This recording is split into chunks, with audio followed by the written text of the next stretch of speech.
ایک بڑا کمال کا اسپرچول اسٹرکچر ہے، ایک روحانی زبردست سسٹم ہے اس دنیا میں، شاید بہت ساروں کو نہیں پتا۔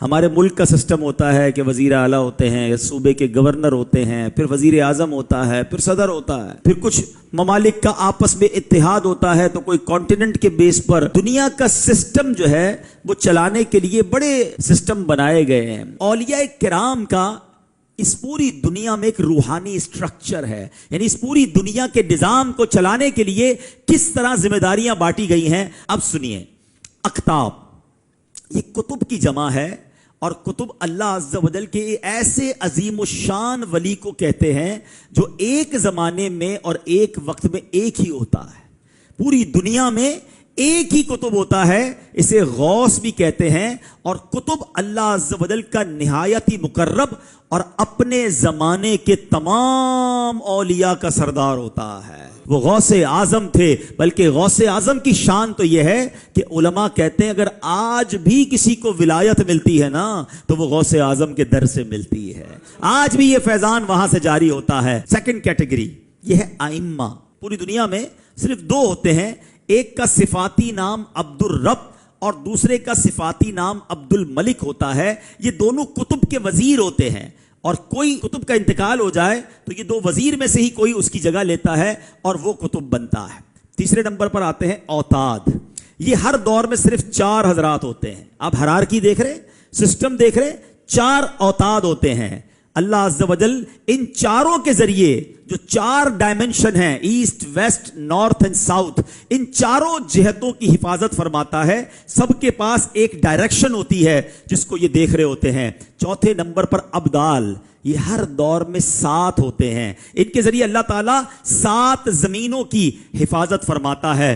5ویں نمبر پر نقبا ہوتے ہیں، یہ ہر دور میں صرف 12 ہوتے ہیں، اور ان میں سے ہر نقیب آسمان کے جو 12 برج ہوتے ہیں ان کی ایک ایک برج کی خاصیتوں کا عالم ہوتا ہے۔ 6 نمبر پر آتی ہے بات نجبا کی، یہ ہر دور میں 8 ہوتے ہیں، ان حضرات کو احوال سے ہی قبولیت علامات ظاہر ہوتی ہیں۔ 7ویں نمبر پر رجبی ہوتے ہیں، یہ ہر دور میں 40 ہوتے ہیں۔ یہ ایسے بندے ہیں جن کا حال اللہ عز و جل کی عظمت کے ساتھ قائم ہے۔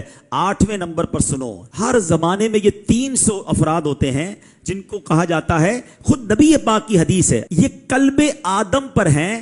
اس فرمان عالی کا مطلب یہ ہے کہ 300 افراد ایسے ہوتے ہیں جو قلب آدم علیہ السلام پر ہوتے ہیں۔ ہر دور میں 40 ہوتے ہیں جو قلب نوح علیہ السلام پر ہوتے ہیں۔ 10ویں نمبر پر قلب ابراہیم علیہ السلام کے مطابق خود نبی پاک فرماتے ہیں کہ ان کا مقام ہر طرح کے شک و شبے سے بلند و بالا ہے، سلامتی والا مقام ہے۔ یہ ہر زمانے میں 7 افراد ہوتے ہیں۔ 11ویں نمبر پر کیٹیگری آتی ہے قلب جبرائیل علیہ السلام کے مطابق، ان کی تعداد ہر دور میں 5 ہوتی ہے۔ حدیث میں ان کا بھی ذکر آیا، اس طریقے ولایت کے یہ بادشاہ ہوتے ہیں۔ 12ویں نمبر پر قلب میکائیل علیہ السلام کے مطابق یہ ہر زمانے میں 3 ہوتے ہیں۔ قلب اسرافیل علیہ السلام کے مطابق یہ ہستی ہر دور میں ایک ہی ہوتی ہے۔ پھر رجال الغیب آتے ہیں، یہ 10 اولیاء کرام ہوتے ہیں۔ پھر مظہر قوت خداوندی کی کیٹیگری آتی ہے، یہ ہر دور میں صرف 8 ہوتے ہیں۔ اس کے علاوہ بھی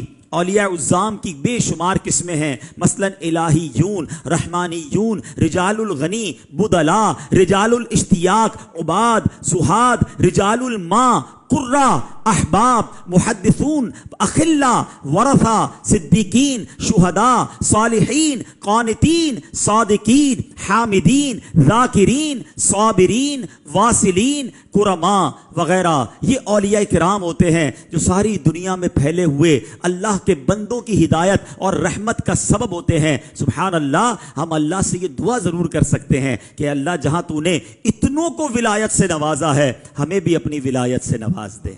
امیر اہل سنت کی ایک دعا ہے نا، تو اپنی ولایت کی خیرات دے دے میرے غوث کا وا،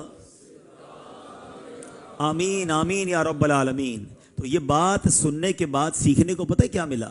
یہ جتنی میں نے کیٹیگریز بیان کی نا، ان کی گاڑی پر کوئی جھنڈا نہیں لگا ہوا ہوتا، ہاں ان کی گاڑی کی نمبر پلیٹ چینج نہیں ہوتی کہ یہ ابدال کی گاڑی جا رہی ہے، کتب جا رہے ہیں، یہ جتنے لوگ ہیں نا یہ گمشدہ ہیں، اور اللہ کی بارگاہ میں ان کا یہ مرتبہ ہوتا ہے۔